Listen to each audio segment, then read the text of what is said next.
ସେଖାରିଆ ପୁସ୍ତକ 9 ଅଧ୍ୟାୟ। ନୂତନ ପ୍ରତିଜ୍ଞାତ ଦେଶ। ଏକ ଦିବ୍ୟ ବାଣୀ ପ୍ରଭୁଙ୍କର ବଚନ ହାଦ୍ରାକ୍ ଦେଶ ବିରୁଦ୍ଧରେ ନିଃସୃତ। ତାହା ଦାମାସ୍କସ୍ ଉପରେ ରହିବ। ଇସ୍ରାଏଲର ଗୋଷ୍ଠୀ ସକଳ ସଦୃଶ୍ୟ ଆରାମର ନଗରୀ ସମୂହ ମଧ୍ୟ ପ୍ରଭୁଙ୍କର ଅଟେ। ତାହାର ସୀମା ସରହଦ ପାର୍ଶ୍ୱରେ ଥିବା ହାମାତ ଓ ଅତୀବ କୌଶଳ ବିଶିଷ୍ଟ ତୀର ତଥା ସିଦୋନ ମଧ୍ୟ ପ୍ରଭୁଙ୍କର ଅଟେ। ତୀର ତାହା ପାଇଁ ଏକ ଦୁର୍ଗ ନିର୍ମାଣ କଲା ଓ ଧୂଳି ସଦୃଶ୍ୟ ରୌପ୍ୟ ଓ ନଗରୀ ରାସ୍ତାର କର୍ଦ୍ଦମ ସଦୃଶ୍ୟ ସ୍ୱର୍ଣ୍ଣ ସଞ୍ଚୟ କଲା।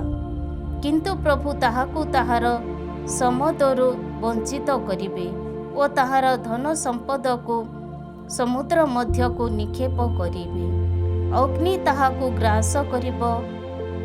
ଆସ୍କାରନ୍ ତାହା ଦେଖି ଭୟଚକିତ ହେବ ଓ ଗାସା କଠୋର ବେଦନାରେ ଛଟପଟ ହେବ। ନିଜ ପ୍ରତ୍ୟାଶାରୁ ବଞ୍ଚିତ ଏଦ୍ରନ୍ ପ୍ରତି ମଧ୍ୟ ଏହା ସଂଘଟିତ ହେବ। ଗାସାରୁ ରାଜା ବିନାଶ ହେବେ ଓ ଆସ୍କଲନ୍ ବାସହୀନ ହେବ। ଆସ୍ଦାନରେ ଏକ ମିଶ୍ରିତ ଜାତି ବାସ କରିବେ ଓ ଫିଲିଷ୍ତିଆର ଅହଙ୍କାରକୁ ମୁଁ ସମାପ୍ତ କରିବି। ମୁଁ ତାହାର ମୁଖରୁ ତାହାର ରକ୍ତକୁ ଓ ତାହାର ଦନ୍ତ ପଂକ୍ତିକୁ ତାହାର ସମସ୍ତ ଘୃଣ୍ୟ ମାଂସ କାଢ଼ି ନେବି। ତାହା ମଧ୍ୟ ଆମ ଈଶ୍ୱରଙ୍କ ଉଦ୍ଦେଶ୍ୟରେ ଏକ ଅବଶିଷ୍ଟାଂଶ ସଦୃଶ୍ୟ ହେବ ଓ ତାହା ଯୁଦାର ଏକ କୂଳତୁଲ୍ୟ ହେବ। ଏକ୍ରୋନ୍ ଜେବୁସୀୟମାନଙ୍କ ସଦୃଶ୍ୟ ହେବ। କେହି ଯେପରି ଗମନାଗମନ ନ କରେ ସେଥିପାଇଁ ସେତେବେଳେ ଛାଉଣି ପକାଇ ମୋର ଗୃହରେ ଜଣେ ପ୍ରହରୀ ସଦୃଶ୍ୟ ମୁଁ ବାସ କରିବି। କୌଣସି ଅତ୍ୟାଚାରୀ ଆଉ କେବେ ହେଁ ସେମାନଙ୍କୁ ବଶୀଭୂତ କରିବ ନାହିଁ, କାରଣ ମୋର ଚକ୍ଷୁ ସେମାନଙ୍କ ଉପରେ ଅଛି। ଆଗାମୀ ମେସିହା। ହେ ସିୟନ କନ୍ୟା, ଅତୀବ ଆନନ୍ଦିତ ହୁଅ। ହେ ଜେରୁସାଲେମ କନ୍ୟା, ଉଚ୍ଚ ସ୍ୱରରେ ଚିତ୍କାର କର। ଦେଖ, ତୁମର ରାଜା ତୁମ ପାଖକୁ ଆସନ୍ତି। ସେ ପ୍ରତାପଶାଳୀ ତଥା ବିଜୟୀ ଅଟନ୍ତି। ବିନମ୍ରତା ପୂର୍ବକ ଗର୍ଦ୍ଦଭ ଉପରେ ଗର୍ଦ୍ଦଭୀ ଶାବକ ଉପରେ ଆସୀନ ହୋଇ ସେ ଆସନ୍ତି। ଇଫ୍ରାଇମ୍ ଠାରୁ ରଥଗୁଡ଼ିକ ଓ ଜେରୁସାଲେମରୁ ଯୁଦ୍ଧ ଘଟକମାନଙ୍କୁ ମୁଁ ଉଚ୍ଛେଦ କରିବି। ସମରଧନ ଭଗ୍ନ କରାଯିବ। ଜାତିଗଣ ପ୍ରତି ସେ ଶାନ୍ତି ଘୋଷଣା କରିବେ। ସମୁଦ୍ରଠାରୁ ସମୁଦ୍ର ପର୍ଯ୍ୟନ୍ତ ଓ ନଦୀଠାରୁ ପୃଥିବୀର ପ୍ରାନ୍ତ ପର୍ଯ୍ୟନ୍ତ ତାହାଙ୍କର ଆଧିପତ୍ୟ ବ୍ୟକ୍ତ ହେବ। ତୁମ ସହିତ ସ୍ଥାପିତ ମୋର ବ୍ୟବସ୍ଥା ବିଧାନର ରୁଧିର ଯୋଗୁଁ ମୁଁ ପ୍ରବାସୀମାନଙ୍କୁ ଜଳଶୂନ୍ୟ ଗର୍ତ୍ତରୁ ସ୍ୱାଧୀନ କରିବି। ପ୍ରତ୍ୟାଶା ବିଶିଷ୍ଟ ହେ ବନ୍ଦୀଗଣ, ତୁମମାନଙ୍କର ଦୁର୍ଗକୁ ଫେରି ଆସ। ମୁଁ ଆଜି ଘୋଷଣା କରେ ଯେ ତୁମମାନଙ୍କୁ ଦ୍ୱିଗୁଣ ଫେରାଇବି। ଯୁଦାକୁ ମୋର ଧନୁ ସଦୃଶ୍ୟ ମୁଁ ଟାଣିଅଛି ଓ ଇଫ୍ରାଇମ୍‌କୁ ତାହାର ସରତୁଲ୍ୟ ମୁଁ ସେଥିରେ ସଂଯୁକ୍ତ କରିଅଛି। ହେ ସିୟନ, ତୁମ ପୁତ୍ରମାନଙ୍କୁ, ହେ ଜାବାନ, ତୁମ ପୁତ୍ରମାନଙ୍କ ବିପକ୍ଷରେ ମୁଁ ବୁଲାଇବି ଓ ଏକ ସୈନିକର ଖଡ଼୍ଗ ସଦୃଶ୍ୟ ମୁଁ ତୁମକୁ ଧାରଣ କରିବି। ସେତେବେଳେ ପ୍ରଭୁ ସେମାନଙ୍କ ଉପରେ ଉଭା ହେବେ ଓ ତାହାଙ୍କର ସ୍ୱର ବିଦ୍ୟୁତ୍ ସଦୃଶ୍ୟ ନିର୍ଗତ ହେବ। ପ୍ରଭୁ ଈଶ୍ୱର ଭେରୀ ବାଦନ କରିବେ ଓ ଦକ୍ଷିଣ ଘୂର୍ଣ୍ଣିବାୟୁର ବାହନରେ ଅଗ୍ରସର ହେବେ। ସେନାଧୀଶ ପ୍ରଭୁ ସେମାନଙ୍କ ରକ୍ଷଣାବେକ୍ଷଣ କରିବେ। ଫଳରେ ସେମାନେ ଚାଟେଣୀ ପଥରକୁ ପଦଦଳନ କରିବେ। ସେମାନେ ରକ୍ତକୁ ଦ୍ରାକ୍ଷାରସ ସଦୃଶ୍ୟ ପାନ କରିବେ। କଳସୀ ସଦୃଶ୍ୟ ସେମାନେ ପୂର୍ଣ୍ଣ ହେବେ ଓ ବଳିପୀଠର କୋଷ ସ୍ୱରୂପ ସେମାନେ ଆର୍ଦ୍ର ହେବେ। ଯେଉଁମାନେ ସେମାନଙ୍କ ମେଷପଲ ସ୍ୱରୂପ ସେମାନଙ୍କ ସେହି ସୃଜନମାନଙ୍କୁ ପ୍ରଭୁ ସେମାନଙ୍କର ଈଶ୍ୱର ସେହି ଦିନ ରକ୍ଷା କରିବେ। ହେ ମୁକୁଟରେ ଖଚିତ ହୋଇଥିବା ରତ୍ନଗୁଡ଼ିକ ସଦୃଶ୍ୟ ସେମାନେ ତାହାଙ୍କ ଦେଶରେ ପ୍ରଦୀପ୍ୟମାନ ହେବେ। ହଁ, ତାହା କି ଶ୍ରେଷ୍ଠ ତଥା ମନୋହର ହେବ। ସେତେବେଳେ ଶସ୍ୟ ଯୁବକମାନଙ୍କୁ ଓ ନୂତନ ଦ୍ରାକ୍ଷାରସ ଯୁବତୀମାନଙ୍କୁ ହୃଷ୍ଟପୃଷ୍ଟ କରିବ। 10 ଅଧ୍ୟାୟ। ପ୍ରଭୁଙ୍କର ବିଶ୍ୱସ୍ତତା। ବସନ୍ତକାଳୀନ ବୃଷ୍ଟିପାତ ସମୟରେ ପ୍ରଭୁଙ୍କଠାରୁ ବୃଷ୍ଟି ଭିକ୍ଷା କର। ଯିଏ ମେଘ ପଠାନ୍ତି ଓ ବୃଷ୍ଟିପାତ କରାଇ ଲୋକମାନଙ୍କ ପାଇଁ କ୍ଷେତକୁ ସବୁଜ କରନ୍ତି, ସିଏ ପ୍ରଭୁ ଅଟନ୍ତି। କାରଣ ତେରାଫିମ୍ ମୃଢ଼ କଥା କହେ, ଗୁପ୍ତ ତଥା ସନ୍ଧାନକାରୀ ମିଥ୍ୟା ରଟନା କରେ ଓ ସ୍ୱପ୍ନଦର୍ଶୀମାନେ ମିଥ୍ୟା ସ୍ୱପ୍ନଗୁଡ଼ିକ ବର୍ଣ୍ଣନା କରି ବ୍ୟର୍ଥ ଆଶ୍ୱାସନା ପ୍ରଦାନ କରନ୍ତି। ସୁତରାଂ ଜନତା ମେଷମାନଙ୍କ ଭଳି ପରିଭ୍ରମଣ କରେ ଓ ଜଣେ ମେଷ ପାଳକଙ୍କର ଅଭାବ ଯୋଗୁଁ ଉତ୍ପୀଡ଼ିତ ହୁଏ। ଇସ୍ରାଏଲର ଉଦ୍ଧାର ଓ ପ୍ରତ୍ୟାବର୍ତ୍ତନ। ମେଷ ପାଳକମାନଙ୍କ ବିରୁଦ୍ଧରେ ମୋର କ୍ରୋଧାଗ୍ନି ପ୍ରଜ୍ୱଳିତ ହୋଇଛି। ମୁଁ ନେତାମାନଙ୍କୁ ଦଣ୍ଡ ଦେବି, ଯେଉଁମାନେ ସେମାନଙ୍କ ମେଷ ପଲ ସଦୃଶ୍ୟ ସେହି ଯୁଦା ବଂଶକୁ ସେନାଧୀଶ ପ୍ରଭୁ ପ୍ରତିପାଳନ କରିବେ ଓ ସେ ସେମାନଙ୍କ ତାହାଙ୍କ ଯୁଦ୍ଧ ଘଟକରେ ପରିଣତ କରିବେ। ସେମାନଙ୍କ ମଧ୍ୟରୁ କଣ ପ୍ରସ୍ତର ଓ ଶିବିରର କିଳା ବାହାରି ଯିବ। ସେମାନଙ୍କ ମଧ୍ୟରୁ ସମରଧନୁ ଓ ରାଜାମାନେ ଆସିବେ, ଯେଉଁମାନେ ରାସ୍ତାର କର୍ଦ୍ଦମକୁ ପଦଦଳନ କରନ୍ତି। ସେହି ଯୁଦ୍ଧ ପ୍ରବୀଣ ସୈନିକ ସଦୃଶ୍ୟ ସେମାନେ ସମସ୍ତେ ହେବେ। ଯେହେତୁ ପ୍ରଭୁ ସେମାନଙ୍କ ସହବର୍ତ୍ତୀ, ସେ ହେତୁ ସେମାନେ ଯୁଦ୍ଧ କରିବେ ଓ ଆଶ୍ୱାରୋହୀମାନଙ୍କୁ ବିଭ୍ରାନ୍ତ କରିବେ। ମୁଁ ଯୁଦାର ବଂଶକୁ ଶକ୍ତିଶାଳୀ କରିବି ଓ ଯୋସେଫର ବଂଶକୁ ରକ୍ଷା କରିବି। ସେମାନଙ୍କ ପ୍ରତି କରୁଣା ପ୍ରଦର୍ଶନ କରି ମୁଁ ସେମାନଙ୍କୁ ଫେରାଇ ଆଣିବି।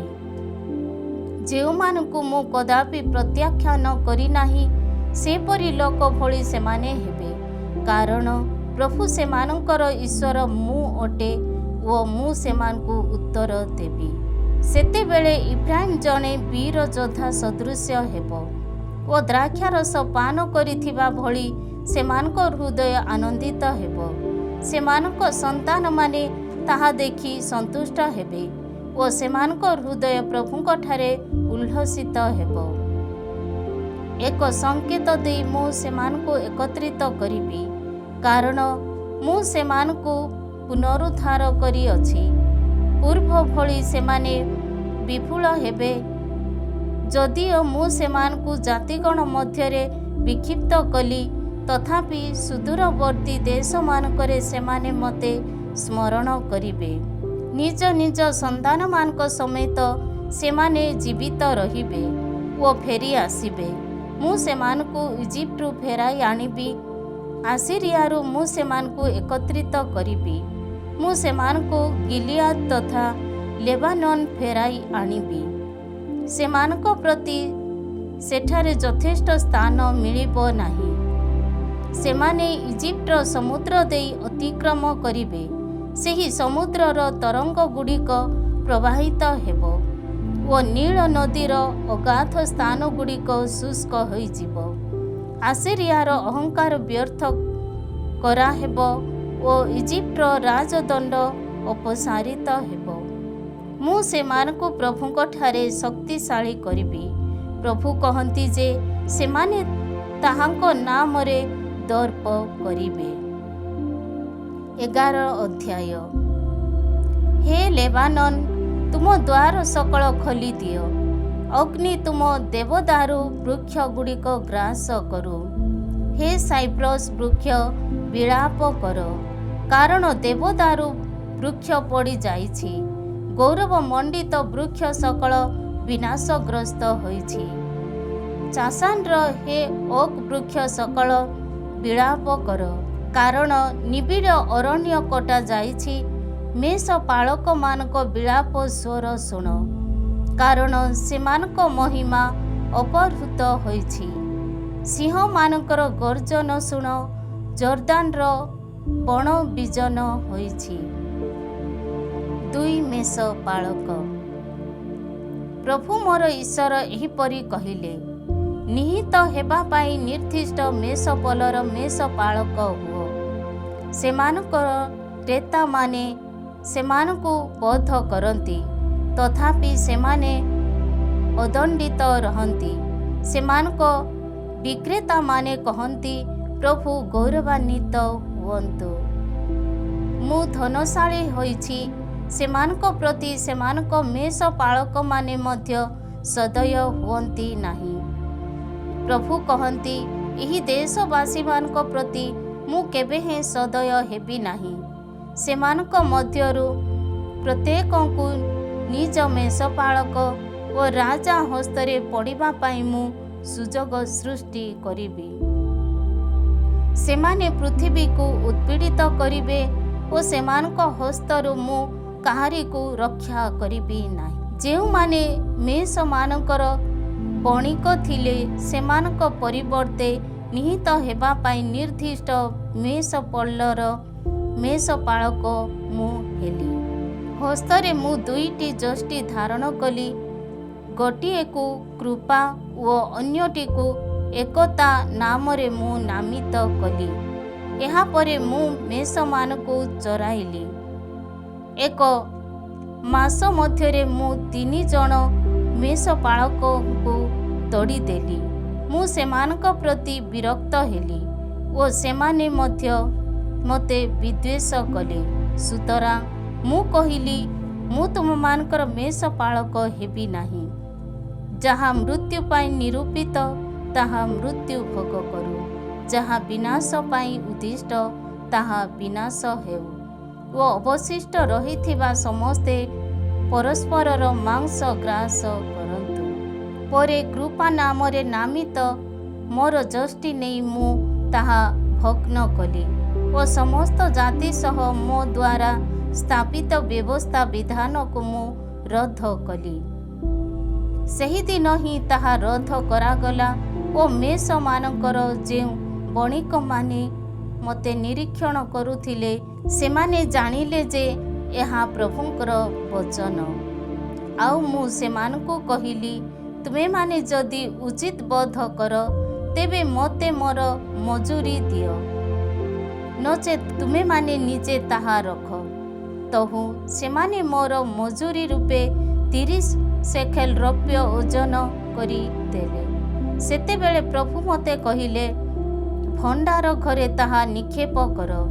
ତାହା ଥିଲା ସେମାନଙ୍କ ଦ୍ୱାରା ମୋତେ ପ୍ରଦତ୍ତ ରାଜକୀୟ ମୂଲ୍ୟ। ସୁତରାଂ ମୁଁ ସେହି 30 ଶେକେଲ ରୌପ୍ୟ ନେଇ ପ୍ରଭୁଙ୍କ ଆଳୟରେ ଥିବା ଭଣ୍ଡାର ଘରେ ନିକ୍ଷେପ କଲି। ତତ୍ପରେ ମୁଁ ଐକ୍ୟ ନାମରେ ନାମିତ ମୋର ଦ୍ୱିତୀୟ ଯଷ୍ଟି ଭଗ୍ନ କଲି ଓ ଯୁଦା ତଥା ଇସ୍ରାଏଲ ମଧ୍ୟରେ ଥିବା ଭ୍ରାତୃତ୍ୱକୁ ରଦ୍ଦ କଲି। ସେତେବେଳେ ପ୍ରଭୁ ମୋତେ କହିଲେ, ତୁମେ ବର୍ତ୍ତମାନ ଜଣେ ଅଯୋଗ୍ୟ ମେଷପାଳକର ଉପକରଣ ଗୁଡ଼ିକ ନିଅ, କାରଣ ମୁଁ ଏହି ଦେଶରେ ଜଣେ ମେଷପାଳକକୁ ଉତ୍ଥିତ କରାଇବି। ବିନାଶ ହେଉଥିବା ମେଷମାନଙ୍କୁ ସେ ରକ୍ଷା କରିବ ନାହିଁ, ଭ୍ରମଣକାରୀ ମେଷମାନଙ୍କୁ ସେ ଖୋଜିବ ନାହିଁ, କ୍ଷତ ବିକ୍ଷତଙ୍କୁ ସେ ଆରୋଗ୍ୟ କରିବ ନାହିଁ, କିମ୍ବା ସ୍ୱାସ୍ଥ୍ୟବାନମାନଙ୍କୁ ସେ ଆପ୍ୟାୟିତ କରିବ ନାହିଁ। ବରଂ ହୃଷ୍ଟପୃଷ୍ଟମାନଙ୍କ ମାଂସ ସେ ଭୋଜନ କରିବ ଓ ସେମାନଙ୍କ ଖୁରାକୁ ମଧ୍ୟ ସେ ଛିନ୍ଭିନ୍ କରିବ। ମୋର ମେଷପଲକୁ ପରିତ୍ୟାଗ କରିଥିବା ସେହି ଅଯୋଗ୍ୟ ମେଷପାଳକକୁ ଧିକ୍। ତାର ହସ୍ତ ତଥା ଦକ୍ଷିଣ ଚକ୍ଷୁକୁ ଖଡ୍ଗ ଆଘାତ କରୁ।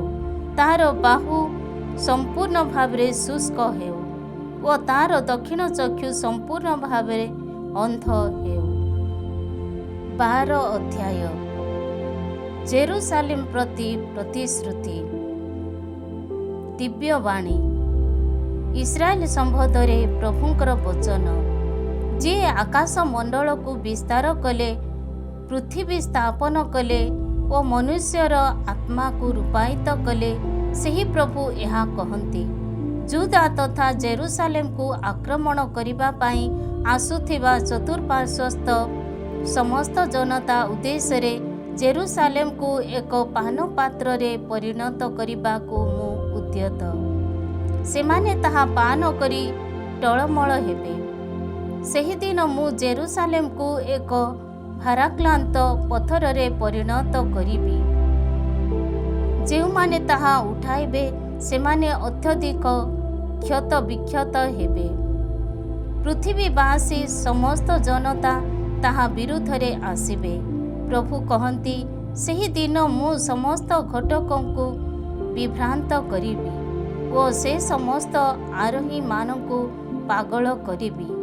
କିନ୍ତୁ ଜାତିଗଣର ଘଟକମାନଙ୍କୁ ଅନ୍ଧ କରାଉଥିଲା ସେହି ଦିନରେ ମୁଁ ଯୁଦା ବଂଶକୁ ଲକ୍ଷ୍ୟ କରିବି। କିନ୍ତୁ ଜାତିଗଣର ଘଟକମାନଙ୍କୁ ଅନ୍ଧ କରାଉଥିବା ସେହି ଦିନରେ ମୁଁ ଯୁଦା ବଂଶକୁ ଲକ୍ଷ୍ୟ କରିବି। ସେ ସମୟରେ ଯୁଦାର କୁଳ ସକଳ ନିଜକୁ ନିଜେ କହିବେ, ସେମାନଙ୍କ ଈଶ୍ୱର ସେନାଧୀଶ ପ୍ରଭୁଙ୍କଠାରୁ ଜେରୁସାଲେମବାସୀମାନେ ଶକ୍ତି ଲାଭ କରିଛନ୍ତି। ସେହିଦିନ ଯୁଦାର କୁଳ ସକଳକୁ କାଠ ମଧ୍ୟରେ ଥିବା ଉତ୍ତପ୍ତ ଆଟିକା ସଦୃଶ୍ୟ ଓ ଶସ୍ୟ ବିଡ଼ା ମଧ୍ୟରେ ଥିବା ଜ୍ୱଳନ୍ତ ମଶାଲରେ ମୁଁ ପରିଣତ କରିବି। ସେମାନେ ଚତୁଃପାର୍ଶ୍ୱବାସୀ ଜନତାଙ୍କୁ ଗ୍ରାସ କରିବେ। କିନ୍ତୁ ଜେରୁସାଲେମ ତେବେ ସୁଦ୍ଧା ଜନପୂର୍ଣ୍ଣ ହୋଇ ରହିବ।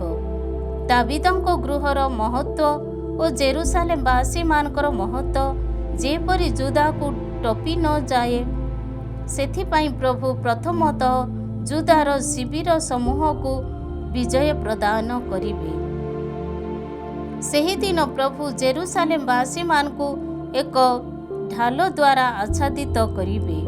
ଫଳରେ ସେମାନଙ୍କ ମଧ୍ୟରୁ ଯିଏ ଦୁର୍ବଳ ସେ ସେହିଦିନ ଦାବିଦ ସଦୃଶ ହେବ ଓ ଈଶ୍ୱରଙ୍କର ଭଳି ପ୍ରଭୁଙ୍କର ଦୂତ ଭଳି ଦାବିଦର ଗୃହ ସେମାନଙ୍କ ନେତୃତ୍ୱ ନେବ। ଜେରୁସାଲେମ ବିପକ୍ଷରେ ଆସୁଥିବା ସମସ୍ତ ଜନତାଙ୍କୁ ମୁଁ ସେହିଦିନ ବିନାଶ କରିବି। ଦାବିଦର ଗୃହ ଓ ଜେରୁସାଲେମବାସୀମାନଙ୍କ ଉପରେ ମୁଁ ଅନୁକମ୍ପା ତଥା ପ୍ରାର୍ଥନାର ଆତ୍ମା ବୃଷ୍ଟି କରିବି।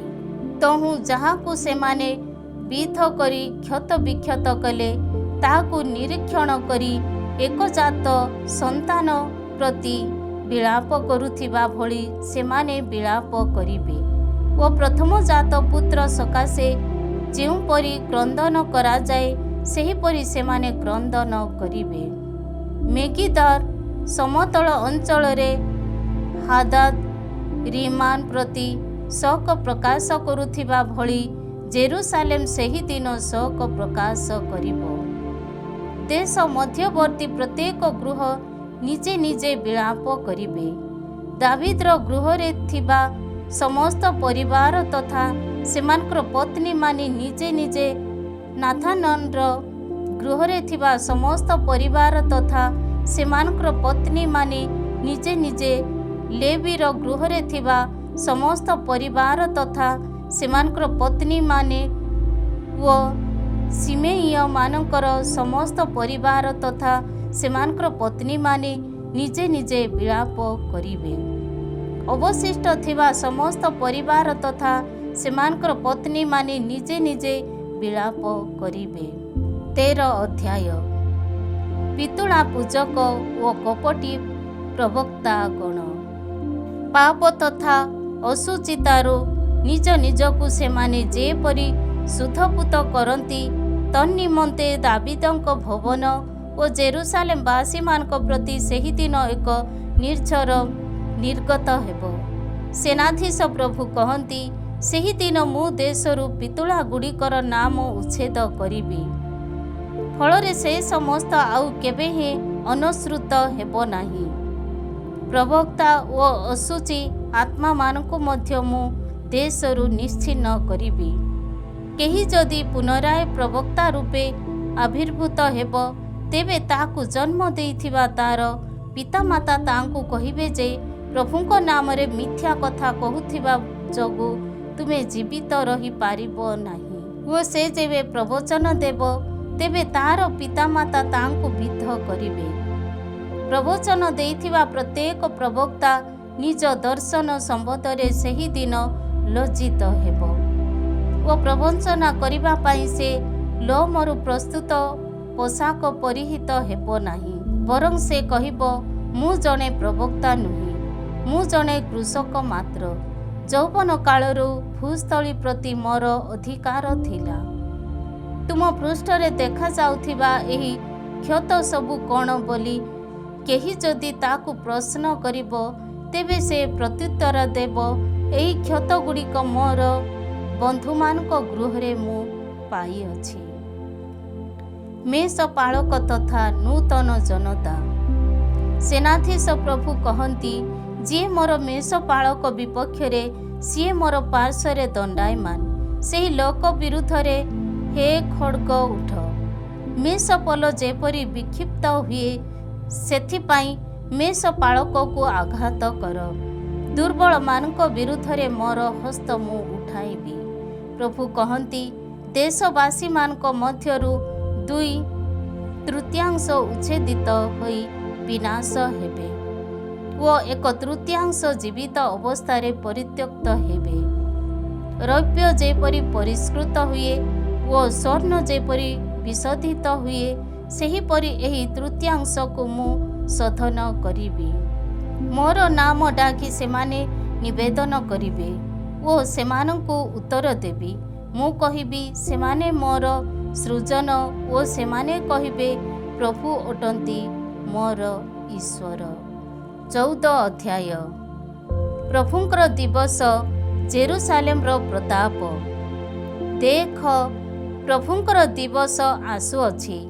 ତୁମଠାରୁ ଯେଉଁ ବସ୍ତୁ ଦ୍ରବ୍ୟ କାଢ଼ି ନିଆଯାଇଥିଲା, ସେ ସମସ୍ତକୁ ତୁମ ମଧ୍ୟରେ ବିଭାଜନ କରିବା ପାଇଁ ଉଦ୍ଦିଷ୍ଟ ଦିବସ।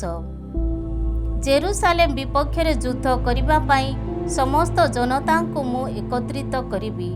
ନଗରୀଟି ଅଧିକୃତ ହେବ, ତାହାର ଗୃହଗୁଡ଼ିକ ଲୁଣ୍ଠିତ ହେବ ଓ ନାରୀମାନେ ବଳତ୍କୃତ ହେବେ। ନଗରୀର 1/4 ପ୍ରବାସ ଜୀବନ ସକାଶେ ନିଷ୍କାସିତ ହେବ, କିନ୍ତୁ ଅବଶିଷ୍ଟ ଥିବା ଜନତା ନଗରୀରୁ ଉଚ୍ଛେଦିତ ହେବେ ନାହିଁ। ଯୁଦ୍ଧ ଦିନରେ ଯେପରି ସମର ହୁଏ, ସେହିପରି ସେ ସମୟରେ ପ୍ରଭୁ ଯାତ୍ରା କରି ଜାତିଗଣ ବିପକ୍ଷରେ ସମର କରିବେ। ଜେରୁସାଲେମର ପୂର୍ବ ଦିଗସ୍ଥ ଜିତ ପାହାଡ଼ରେ ସେ ସେହି ଦିନ ଦଣ୍ଡାୟମାନ ହେବେ। ଜିତ ପାହାଡ଼ର ପୂର୍ବ ଦିଗରୁ ପଶ୍ଚିମ ଆଡ଼େ ଦ୍ୱିଖଣ୍ଡିତ ଭାବେ ବିଦୀର୍ଣ୍ଣ ହୋଇ ମଧ୍ୟ ଭାଗରେ ଏକ ପ୍ରଶସ୍ତ ଉପତ୍ୟକା ଆବିର୍ଭୂତ ହେବ। ସେହି ପାହାଡ଼ର 1/4 ଉତ୍ତର ଦିଗକୁ ଓ ଅନ୍ୟ 1/4 ଦକ୍ଷିଣ ଦିଗକୁ ଘୁଞ୍ଚିଯିବ। କିନ୍ତୁ ସେହି ଉପତ୍ୟକା ଆସାଲ ପର୍ଯ୍ୟନ୍ତ ଆସି ପହଞ୍ଚିଥିବା ଯୋଗୁଁ ତୁମେମାନେ ମୋର ପାହାଡ଼ର ଉପତ୍ୟକା ଦେଇ ପଳାୟନ କରିବ। ଜୁଦାର ରାଜା ଉସିଆର କାଳରେ ସଂଘଟିତ ଭୂକମ୍ପ ବେଳେ ଲୋକେ ଯେପରି ପଳାୟନ କରିଥିଲେ, ତୁମେମାନେ ସେହିପରି ପଳାୟନ କରିବ। ସେତେବେଳେ ପ୍ରଭୁ ତୁମମାନଙ୍କ ଈଶ୍ୱର ତାହାଙ୍କ ସମସ୍ତ ପବିତ୍ର ଜଣଙ୍କର ସମେତ ଆସିବେ। ସେତେବେଳେ ପ୍ରଭୁ ତୁମମାନଙ୍କ ଈଶ୍ୱର ତାହାଙ୍କ ସମସ୍ତ ପବିତ୍ର ଜଣକଙ୍କ ସମେତ ଆସିବେ। ସେହିଦିନ ଶୀତ କିମ୍ବା ନିହାରପାତ ହେବ ନାହିଁ। ସେ ସମୟରେ ନିରବଚ୍ଛିନ୍ନ ରୂପେ ଦିବାକାଳ ହେବ। ଦିବାକାଳ ତଥା ରାତ୍ରିକାଳ ନୁହେଁ, ବରଂ କେବଳ ଦିବାକାଳ ହେବ, କାରଣ ସନ୍ଧ୍ୟା କାଳରେ ମଧ୍ୟ ଜ୍ୟୋତି ପ୍ରଦୀପ୍ୟମାନ ହେବ। ସେହିଦିନ କେବଳ ପ୍ରଭୁ ଜାଣନ୍ତି। ସେହିଦିନ ଜେରୁସାଲେମ ଜୀବନ୍ତ ଜଳ ନିର୍ଗତ ହୋଇ ତାହାର 1/4 ପୂର୍ବୀୟ ସମୁଦ୍ର ଓ ଅନ୍ୟ 1/4 ପଶ୍ଚିମ ସମୁଦ୍ର ଆଡ଼େ ପ୍ରବାହିତ ହେବ। ଗ୍ରୀଷ୍ମ ତଥା ଶୀତ କାଳରେ ତାହା ପ୍ରବାହିତ ହେବ। ପ୍ରଭୁ ସମଗ୍ର ବିଶ୍ୱର ରାଜା ହେବେ। ସେହିଦିନ ପ୍ରଭୁ ଏକମାତ୍ର ହେବେ ଓ ତାହାଙ୍କର ନାମ ମଧ୍ୟ ଏକମାତ୍ର ହେବ। ଗେବାଠାରୁ ଜେରୁସାଲେମ ଦକ୍ଷିଣ ଦିଗସ୍ଥ ରିମାନ ପର୍ଯ୍ୟନ୍ତ ବ୍ୟାପ୍ତ ସମସ୍ତ ଦେଶ ଏକ ସମତଳ ଅଞ୍ଚଳରେ ପରିଣତ ହେବ। କିନ୍ତୁ ବେଞ୍ଜାମିନ୍ ଦ୍ୱାରଠାରୁ ପୂର୍ବର ଦ୍ୱାରରେ ଥିବା କୋଣ ଦ୍ୱାର ପର୍ଯ୍ୟନ୍ତ ଓ ହାନାନେଲର ଗମ୍ବୁଜଠାରୁ ରାଜାଙ୍କର ଗବାଠାରୁ ଜେରୁସାଲେମର ଦକ୍ଷିଣ ଦିଗସ୍ଥ ରିମାନ୍ ପର୍ଯ୍ୟନ୍ତ ବ୍ୟାପ୍ତ ସମସ୍ତ ଦେଶ ଏକ ସମତଳ ଅଞ୍ଚଳରେ ପରିଣତ ହେବ। କିନ୍ତୁ ବେଞ୍ଜାମିନ୍ ଦ୍ୱାରଠାରୁ ପୂର୍ବର ଦ୍ୱାରରେ ଥିବା କୋଣ ଦ୍ୱାର ପର୍ଯ୍ୟନ୍ତ ଓ ହାନାନେଲର ଗମ୍ବୁଜଠାରୁ ରାଜାଙ୍କର ଦାକ୍ଷାପେଶା ଯନ୍ତ୍ରଗୁଡ଼ିକର ସ୍ଥାନ ପର୍ଯ୍ୟନ୍ତ ଜେରୁସାଲେମ ଏକ ଉଚ୍ଚ ସ୍ଥାନରେ ସ୍ଥାପିତ ହେବ। ସେଠାରେ ଲୋକେ ବାସ କରିବେ, କାରଣ ତାହା ଆଉ କେବେ ହେଁ ଅଭିଶପ୍ତ ହେବ ନାହିଁ। ଜେରୁସାଲେମ ସୁରକ୍ଷିତ ଅବସ୍ଥାରେ ବାସ କରିବ। ଜେରୁସାଲେମ ବିପକ୍ଷରେ ସଂଗ୍ରାମ କରୁଥିବା ଜନତା ବିରୁଦ୍ଧରେ ପ୍ରଭୁଙ୍କ ଦ୍ୱାରା ପ୍ରେରିତ ମହାମାରୀ ଏହା ହେବ। ନିଜ ନିଜ ପାଦରେ ଆହୁରି ଠିଆ ହୋଇଥିବା ବେଳେ ସେମାନଙ୍କ ଶରୀର ପଚିଯିବ, ସେମାନଙ୍କ ଚକ୍ଷୁ କଟରରେ ଓ ସେମାନଙ୍କ ଜିହ୍ୱା ସେମାନଙ୍କ ମୁଖ ମଧ୍ୟରେ ପୋତିଯିବ। ସେହିଦିନ ପ୍ରଭୁ ସେମାନଙ୍କୁ ଆତଙ୍କଗ୍ରସ୍ତ କରାଇବେ। ଫଳରେ ପ୍ରତ୍ୟେକ ବ୍ୟକ୍ତି ନିଜ ପ୍ରତିବେଶୀର ହସ୍ତ ଧରିବ ଓ ଜଣଙ୍କର ହସ୍ତ ଅନ୍ୟ ଜଣଙ୍କ ବିରୁଦ୍ଧରେ ଉଠିବ। ଯୁଦା ମଧ୍ୟ ଜେରୁସାଲେମ ବିରୁଦ୍ଧରେ ସଂଗ୍ରାମ କରିବ। ଚତୁର୍ବାସୀ ଜନତାଙ୍କ ଧନ ସମ୍ପଦ, ସ୍ୱର୍ଣ୍ଣ, ରୌପ୍ୟ, ବସ୍ତ୍ର ସକଳ ସବୁ କିଛି ସଂଗୃହୀତ ହେବ। ଘଟକ, ଖଚର, ଓଟ, ଗଧ ପ୍ରଭୃତି ଯେକୌଣସି ପଶୁ ସକଳ ନିଜ ନିଜ ଛାଉଣିରେ ଥିବେ। ସେ ସମସ୍ତଙ୍କ ଉପରେ ମଧ୍ୟ ଏପରି ଏକ ମହାମାରୀ ନିପତିତ ହେବ। ଜେରୁସାଲେମ ବିପକ୍ଷରେ ଆଗତ ସମସ୍ତ ଜନତା ମଧ୍ୟରୁ ଯେଉଁମାନେ ଅବଶିଷ୍ଟ ରହିବେ, ସେମାନେ ସେନାଧୀଶ ପ୍ରଭୁ ରାଜାଙ୍କୁ ଆରାଧନା କରିବା ଓ ଶିବିର ବାସ ଉତ୍ସବର ପାଳନ ସକାଶେ ପ୍ରତିବର୍ଷ ସେଠାକୁ ଆସିବେ। ପୃଥିବୀବାସୀ କୌଣସି ପରିବାର ଯଦି ସେନାଧୀଶ ପ୍ରଭୁ ରାଜାଙ୍କୁ ଆରାଧନା କରିବା ପାଇଁ ଜେରୁସାଲେମ ଯାତ୍ରା ନ କରନ୍ତି, ତେବେ ସେମାନଙ୍କ ପାଇଁ କୌଣସି ବୃଷ୍ଟିପାତ ହେବ ନାହିଁ। ଇଜିପ୍ଟର ପରିବାର ଯଦି ଆରାଧନା କରିବା ପାଇଁ ସେଠାକୁ ଆସିବ ନାହିଁ, ତେବେ ଶିବିର ବାସ ଉତ୍ସବର ପାଳନ ସକାଶେ ଆସି ନଥିବା ଜନତା ବିରୁଦ୍ଧରେ ଯେଉଁ ମହାମାରୀ ପ୍ରଭୁ ପଠାଇବେ, ତାହା ସେମାନଙ୍କ ପ୍ରତି ମଧ୍ୟ ଘଟିବ। ଇଜିପ୍ଟ ବିପକ୍ଷରେ ଓ ଶିବିର ବାସ ଉତ୍ସବର ପାଳନ ସକାଶେ ଆସୁନଥିବା ଜନତାଙ୍କ ପ୍ରତି ନିର୍ଣ୍ଣିତ ଦଣ୍ଡ ଏହା ହେବ। ସେହିଦିନ ଘଟକମାନଙ୍କର ଘଣ୍ଟି ସକଳ ଉପରେ ପ୍ରଭୁଙ୍କ ଉଦ୍ଦେଶ୍ୟରେ ପବିତ୍ର ବୋଲି ଏକ ବଚନ ଖେଦିତ ହୋଇଥିବା ଦେବାଳୟରେ ବ୍ୟବହୃତ ଘଣ୍ଟି ସକଳ ବଳିପୀଠ ସମ୍ମୁଖରେ ଉପଯୁକ୍ତ କଳସ ସଦୃଶ୍ୟ ହେବ। ଯୁଦା ତଥା ଜେରୁସାଲେମରେ ଥିବା ଘଣ୍ଟି ସବୁ ସେନାଧୀଶ ପ୍ରଭୁଙ୍କ ଉଦ୍ଦେଶ୍ୟରେ ପବିତ୍ର ହେବ। ସୁତରାଂ ବଳି ଉତ୍ସର୍ଗ ସକାଶେ ଯେଉଁମାନେ ଆସିବେ, ସେମାନେ ସମସ୍ତେ ସେସବୁ ନେଇ ନୈବେଦ୍ୟ ଉତ୍ସର୍ଗିତ ମାଂସକୁ ସେଥିରେ ପାକ କରିବେ। ସେହିଦିନଠାରୁ ସେନାଧୀଶ ପ୍ରଭୁଙ୍କ ଆଳୟରେ ଆଉ କେବେ ହେଁ କୌଣସି ବଣିକ ରହିବ